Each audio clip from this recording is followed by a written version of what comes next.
السلام علیکم ورحمۃ اللہ وبرکاتہ. ټولو ملګرو ته سلامونه. امید لرم چې ښه به روغ جوړ به او د ژوند په ښو شبو کې وایي.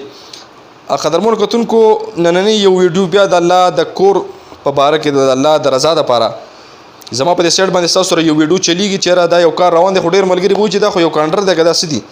نو ټولو ملګرو ته به پته ولګي د دې نه چې یار دا یو جومات جوړېږي، بلکې د الله کور جوړېږي او زموږ د سوات په سیمه کې جوړېږي. نو موږ سوچ وکړو یاره زیاتره جوماتونه او بلکې د الله کورونه چې دي دا په چاندو باندې روان وي او الله تعالی هغه سلسله داسې روانه کړي. نو الحمدلله هغه جوماتونه پې کمپلیټ شي، مطلب مکمل شي تر بنیادونو نه واله د لینټره پورې، بلکې د رنګ هر څه پورې. دا هم زموږ یو ورور ماته یو ویډیو رالیږلی د الله د رضا دپاره چې یاره څوک هم په دې جومات کې مرسته کول غواړي.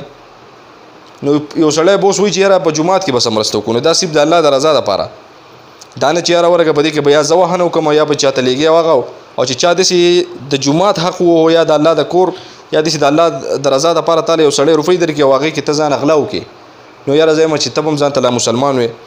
دا زموږ د سوات په ګلورینې سیمه د تحصیل خوازخیل شین او بیا د شین سره لږ بره چې وروخېږي نو سانګړی ورته وایي. دا یو ملګري ماته دا ویډیو رالیږلی، الله دې هغه له اجر ورکړي چې یاره د جومات دپاره یې اواز اوچت کړو. ویډیو یې ماته راولېږل چې یاره په دې باندې یو څو خبرې وکړو. نه بهرحال زه خو نه پاره ویډیو کوم چې یاره نه زه مفتي یم نه عالم یم چې یاره زه فتوې ورکوم. دا کار داسې دی، داسې زما کار دا دی چې یاره تاسو ته وښیم چې یاره به دا داسې دي یا وغیره. نو دا علیشان نومې یو ملګري ماته دا ویډیو رالیږلې ده د شین نه چې بره لږ لاړ شي سانګړی یو غریزه علاقه ده. زه به ووایم نو خلکو ته به تکلیف ډېر زیات یاره چې د غر په علاقو کې چې نږدې بیا جومات نه تاسو ته پته دی چې یاره بیا خو ډېر ملګري د مجبورۍ نه مونځ په کور کې کوي. نو چې دغه ملګرو ته دا جومات مهیا شي، مطلب نږدې ورته جوړ شي او دا ستاسو په مرسته باندې جوړ شي. دا کومې نمبرې چې سره په دې سکرین باندې ښکاري نو دا د دغه جومات د امام نمبر دی او دا یو د دغې سره پیش امام چې کوم دی لکه دا یو نمبر د پیش امام دی او دا بل نمبر چې کوم دی مؤذن وغیره چې کوم د جومات خدمت کوي، الله دې هغه له اجر ورکړي. دا د هغه نمبر دی. نو اوس په ډېر ملګري بیا وایي چې یاره د جومات په امام به هم اعتبار نه کوي. دا ستاسو خپل نظر دی، ستاسو خپل ذهن دی.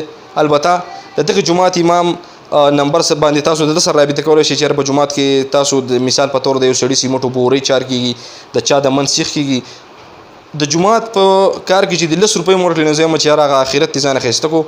دا لږه شان ویډیو د دې کار دا تاسو وګورئ په یو 2 منټه خبرې کوو.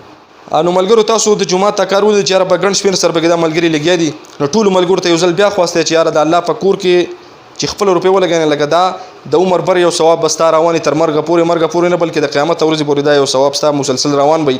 ټولو ملګرو ته خواست دی چې یاره په دې نمبر ضرور د دغه امام سره رابطه وکړئ.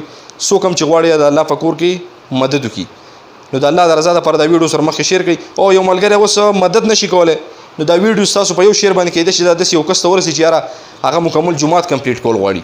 نو په دې کې ثواب کې به تاسو هم زما سره شامل شئ او دا چا چې ویډیو رالیږلی الله دې هغه له اجر ورکړي. نو دا ویډیو سره صرف مخکې شیر کړئ. که څوک مطلب امداد کول غواړي نو هغه په دغه نمبر د هغه امام سره او د دغه پیش خدمت چې کوم دی دغه سره